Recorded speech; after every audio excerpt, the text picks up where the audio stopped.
So, mga kananay, mag-prepare ako ng aking breakfasts.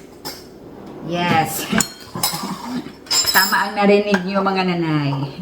Breakfast. This breakfast is ridiculous. Ay, hinog na yung avocado ko mga nanay. Yes. Tama ang narinig niyo. Ridiculous. Kasi hindi naman talaga ito ang ordinary natin na breakfast. Hindi ko alam kung anong klaseng breakfast ito.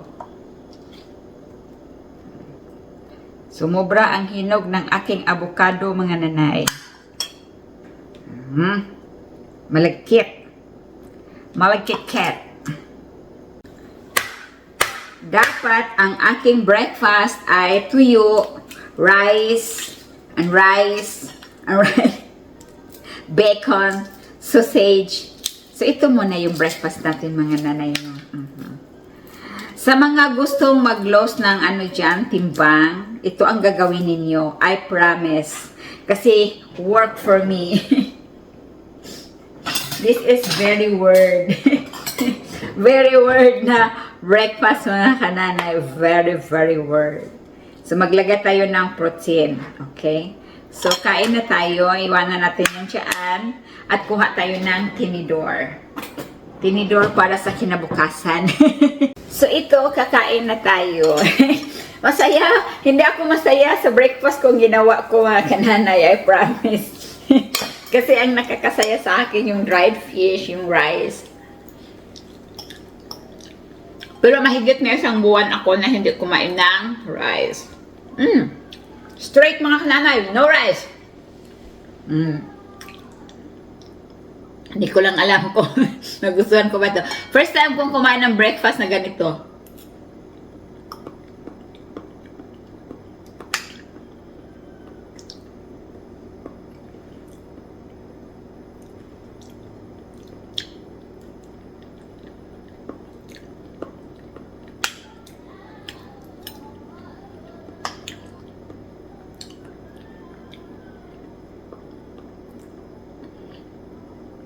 Ito ang kinakain ko mga kananay, pero ang nasa isip ko tuyo.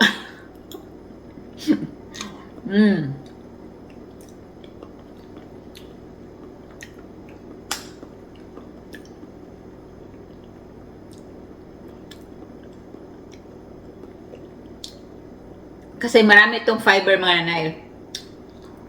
Unhealthy fat.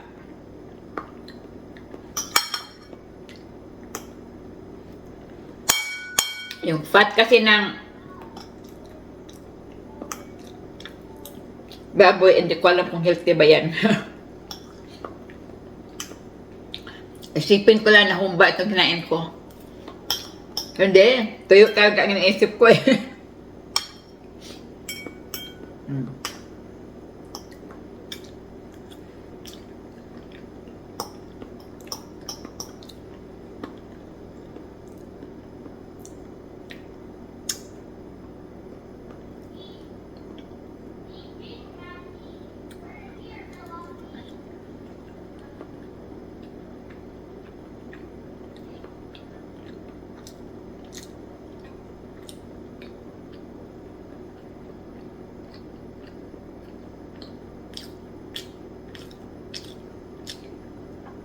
Tuyo at saka rice.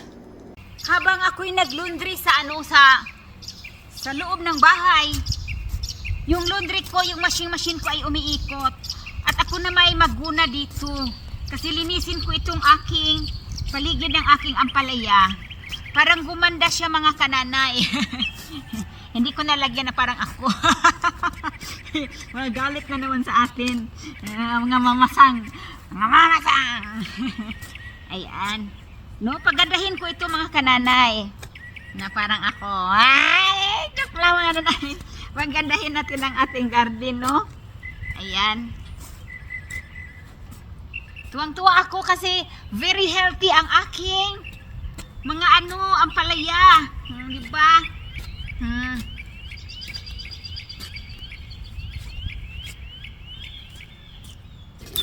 Kailangan talaga mga kananay na malinis talaga siya. Diniligan ko na ito. Oo. Aga ko nagdilig. Ganito ako mga kananay tuwing tag-init. Spring pa lang ngayon ha, hindi pa talaga summer. So, kailangan malinis parati ang aking garden. Sus, ang sarap nito mga kananay. Pag tayo'y magpitas-pitas na lang. Pitas-pitasin. Diba? Walang kagwafa. Diba? Ay.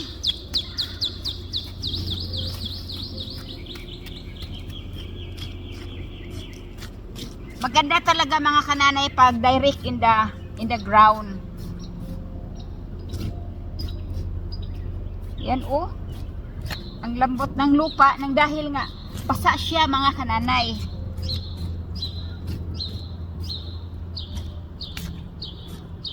At the same time, magkaroon tayo ng vitamin D. Detox. Alright. Uy, tuwang-tuwa ako mga kananay nang dahil ito oh, tingnan nyo. Yan, habang ako'y nag-laundry nga doon, umiikot ang laundry ko. So, ang nanay Gina ay lumabas at naguna. Ganito lang, parang masaya. Hindi kailangan na kung saan-saan tayo makarating, magmarites. Dito na lang ako magmarites sa inyo. Productive pa. Diba mga nanay? Oh. Yung marites natin, yan ang good way. Tulad nito, oh, nagtsikahan tayo. Pero productive ako.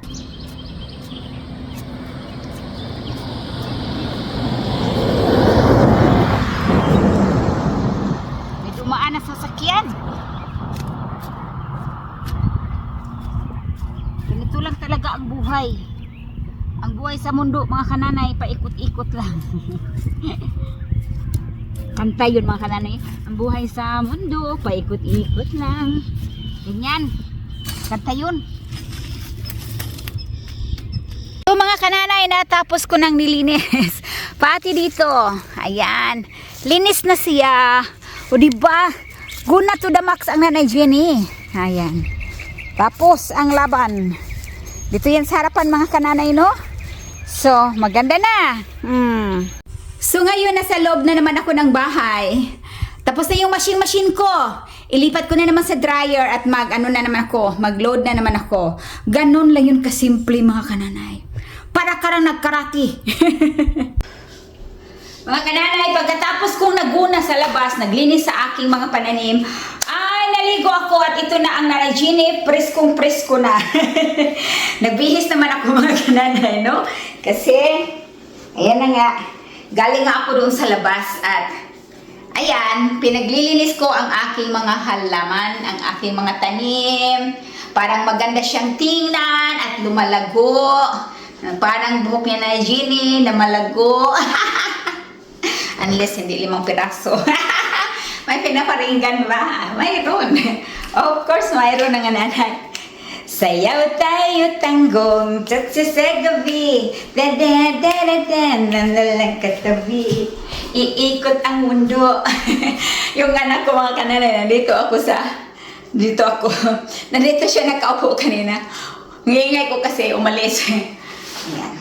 May short tayo mga kananay, kahit maiksi yung ating palda, pero may short ang nanay Jenny. Ayan. Yung parang pag hindi siya makita, parang wala. Diba? So sa mga madudumi ang isip, sasabihin na, ay, ang iksi-iksi ng suot niya. Hindi nila alam. Oo, mayroon yan.